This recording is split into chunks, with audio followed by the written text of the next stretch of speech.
Certains jeux sont difficiles à tuer, et même que certains reviennent d'entre les morts. Ben oui, sorti fraîchement de la tombe, Vampire The Eternal Struggle, qui est l'un des tout premiers jeux de cartes à collectionner. Alors, il est de retour, c'est une nouvelle édition en fait. On a pris ce qui était à la base une espèce de jeu vraiment à la Magic. Donc il y a ce genre de jeu-là au début des années 90, 1994 si je ne me trompe pas, celui-ci, qui était très très populaire, mais qui ont fini un peu par s'étioler, déchanter. Les gens ont arrêté d'acheter des petites extensions pour collectionner les cartes rares. Et finalement, ben, il y a quelques années, Vampire The Eternal Struggle a complètement arrêté d'exister. Il n'y avait plus de nouvelles cartes qui étaient imprimées pour ce jeu-là. Mais là, bonne nouvelle Internet, le jeu est de retour! Et même moi, en ce moment, j'ai une version en français, donc je sais qu'elle existe quelque part. Et c'est quoi exactement Vampire The Eternal Struggle? Ben, c'est un jeu de cartes inspiré de l'univers du World of Darkness. Donc pour ceux qui connaissent un peu le jeu de rôle, Vampire la Mascarade, Werewolf the Apocalypse, c'est ce genre d'univers-là, donc gothique moderne, où des vampires vivent secrètement parmi nous, les humains, et travaillent très fort pour garder le contrôle des masses. Donc, ce qui est unique dans ce jeu-là, et là on peut vraiment dire que c'est pas pour rien que le jeu survit, puis qu'il y a encore un culte, je dis bien un culte de passionnés autour de ce jeu-là, c'est parce qu'il est vraiment rempli de bonnes idées uniques qui se retrouvent nulle part ailleurs dans les autres jeux de cartes de ce genre-là. Parce que souvent, ce genre de jeu de cartes-là, on pense justement à Richard Garfield, on a fait un bon paquet, là. On pense à Magic, on pense à Keyforge, on pense à Android Netrunner, donc des duels. Un joueur contre un autre, one versus one. Oubliez ça ici, Vampire The Eternal Struggle, c'est un jeu multijoueur. Donc, on s'attend à ce qu'autour de la table, il y ait au moins 3 joueurs, peut-être 5. Donc oui, c'est quand même costaud, hein? On s'entend rassembler 5 fans de vampires de jeux de cartes. Mais je sais déjà que peut-être j'en ai allumé quelques-uns là, ici, parce que moi, ça m'a tout de suite appelé. C'est un jeu où on est un ancien, un Mathusalem, un vampire très très très ancien, qui doit bien sûr, comment dire, vider à la moelle ses adversaires. Et ce qui est particulier ici, c'est que vous avez chacun une cible. Donc vous êtes contre le joueur à votre gauche. Donc c'est le joueur que vous devez éliminer. Vous allez avoir des points si ce joueur-là est éliminé. Mais attention, parce que bien sûr, le joueur à votre droite essaie de vous éliminer, vous! Alors il y a ce petit jeu-là déjà de chasseur et de proie. Et là, comment est-ce qu'on fait pour massacrer les autres? Eh bien, c'est là qu'on tombe dans les rouages d'un jeu de cartes assez classique, avec quelques twists originaux. Donc vous avez 2 decks séparés. Vous avez votre crypte, qui représente vos vampires. Alors, vous avez le prince de Guggenheim, vous avez l'archevêque de Montréal, des personnages comme ça. Et vous en avez 4 devant vous qui sont prêts à être activés. Et à chaque tour, on va prendre des points de sang de notre réserve de sang.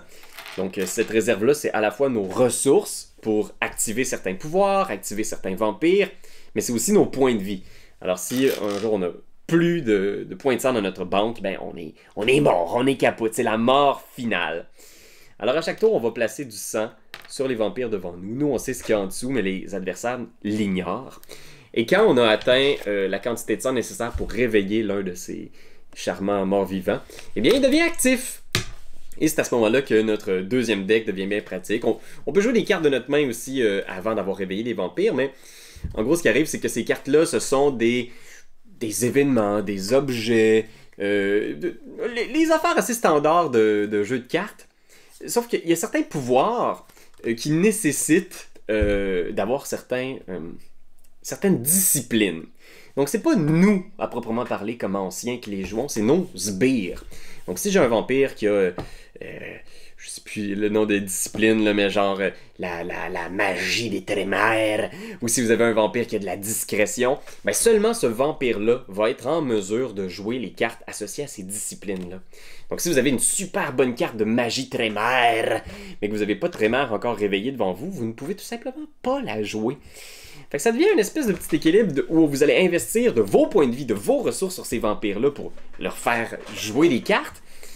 Mais en même temps, justement, ils sont précieux, ces petits mortels, pas des mortels, mais ces petites créatures-là, parce que si votre gros vampire qui est le seul à faire de la magie disparaît, ben les cartes dans votre deck de magie deviennent inutiles. Et ce qui est chouette dans ce jeu-là, la twist que je trouve au niveau du deck building, c'est que dès que tu joues une carte, tu en repioches une. Donc tu as toujours le maximum de cartes en main. C'est ça qui est chouette.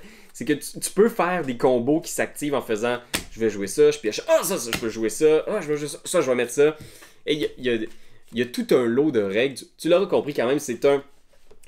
J'aimerais le spécifier aussi, là. Ce jeu-là existe depuis 1994. Il y a au moins des dizaines d'années de matériel derrière la cravate. Alors, je ne prétends pas être un expert dans ce jeu-là. Je n'ai qu'égratigné la surface. Mais je dois avouer qu'il y a des choses qui m'ont fasciné. Par exemple, il y a des cartes politiques. Donc, oubliez le combat, oubliez d'essayer de voler le sang de vos adversaires. Ces cartes-là vont soumettre des propositions de loi de la communauté vampire au reste de la table. Et on va passer au vote. Alors, les vampires réveillés devant vous vont pouvoir voter, et dépendamment de leur prestige, de leur statut, vont vous apporter plus de voix. Donc, si vous avez un prince devant vous, peut-être qu'il n'y a pas nécessairement les bonnes disciplines pour déchirer en lambeaux ses adversaires, mais peut-être qu'il va peser plus dans les projets de loi comme un conflit sur le bétail, par exemple. Tout ça, ça me sidère. Il y a plein de petites mécaniques de combat. Par exemple, il y a différentes distances, on peut être rapproché, éloigné. Vous pouvez mettre une moto à votre vampire pour qu'il puisse faire un déplacement en début de combat. Vous l'aurez compris, là, c'est le genre de jeu dans lequel on doit aussi avoir envie de s'investir. Pas juste au niveau de l'argent, parce que je pense que ça vous prend pas beaucoup de decks pour pouvoir vraiment jouer le jeu avec vos amis. Si chacun a un deck, vous êtes en business, parce que je dois le dire, c'est plus des cartes à collectionner, hein, c'est des decks préconstruits maintenant. Fait que vous en achetez un, vous avez tout ce qu'il faut pour jouer. C'est juste qu'il faut s'investir au niveau d'apprendre ce système-là. C'est une langue étrangère dans laquelle vous allez vous plonger, vous immerger. Il est complètement compatible aussi avec le jeu original. Donc si vous avez un vieux booster pack que vous voulez ouvrir, ces cartes-là peuvent intégrer votre deck. C'est tout à fait possible. Vous en achetez sur eBay à genre 98$. C'est possible. Oui, c'est complexe. C'est un peu... Aussi, c'est un jeu qui a vieilli, on le sent un petit peu au niveau du rythme. Parfois, les parties sont un peu longues à démarrer. Surtout que quand c'est un jeu qui implique 3, 4, 5 joueurs, imaginez ce genre de jeu-là là, qui peut vraiment s'éterniser. Et quand vous êtes le premier joueur éliminé, ben, il est possible que vous soyez un petit peu... comment dire, exclu de la soirée, hein, pendant que les amis continuent à eux se lancer l'un à la gorge de l'autre. Fait que oui, vous devez le savoir. Je suis pas tout à fait certain non plus des artworks de toutes les cartes. Il y a certaines illustrations qui ont été reprises pour la nouvelle édition, mais d'autres qui sont encore dans le... C'est un peu disparate. Le artwork est un peu all over the place. Il y a des cartes qui sont très belles et il y en a d'autres qui ont l'air de... Tu comprends juste pas ce qu'il y a dessus. Pourquoi? C'est quoi ça? Il y a genre une espèce de boussole. Ça veut dire quoi ça ou juste... Tu sais, une boussole, une croix, c'est pas très joli. Mais je me suis quand même attaché, sais-tu, à ce artwork un peu rétro qui a été conservé pour cette réédition-là. Moi, je dois dire, en ce moment, j'ai une connaissance théorique de ce jeu-là. J'ai été en mesure de jouer un petit peu, j'ai très hâte que la pandémie se termine pour pouvoir faire des vraies tables. J'ai trouvé des façons de jouer en ligne, que vous pourrez découvrir si vous êtes bien déterminé vous aussi. Mais c'est vraiment le genre de jeu que je pense que ça joue au moins une fois par année, une grosse session, là, une genre de... En convention, là, t'amènes tes decks, tu dis on va se faire une game avec d'autres passionnés. Vraiment, vraiment... Pour ceux qui trippent aussi sur cet univers-là, hein, parce qu'il y a eu beaucoup de jeux dans l'univers de World of Darkness qui sont sortis dernièrement, et il n'y en a aucun pour l'instant qui m'a happé avec autant de possibilités. Donc, autant aller du côté de comment faire pour chasser, pour récupérer du sang, comment faire pour aller drainer, tuer ses adversaires, avoir des enjeux politiques, des artefacts, des sorts. Ça a vraiment bien synthétisé tout ce qu'on trouve dans le jeu de rôle. Pour ceux qui veulent en savoir plus par rapport aux règles, j'ai juste effleuré la surface, mais je vais laisser en lien un vidéo qui a été fait par un Québécois qui explique étape par étape les tours de jeu et comment une partie se déroule. Parce que c'est du stock, c'est vraiment pas évident de se lancer là-dedans. Puis le jeu est pas nécessairement facile à trouver, il est pas partout en magasin. Là. Vous allez devoir aller sur le site de Black Chantry pour voir les partenaires de Black Chantry où ils ont en boutique ces boîtes-là. Moi je sais assurément qu'en ce moment l'expédition en ont, en anglais surtout. En France vous allez probablement pouvoir aussi en trouver. Mais sachez-le, hein, il va falloir peut-être chercher un petit peu. Mais quand on aime, hein, on regarde pas à la dépense.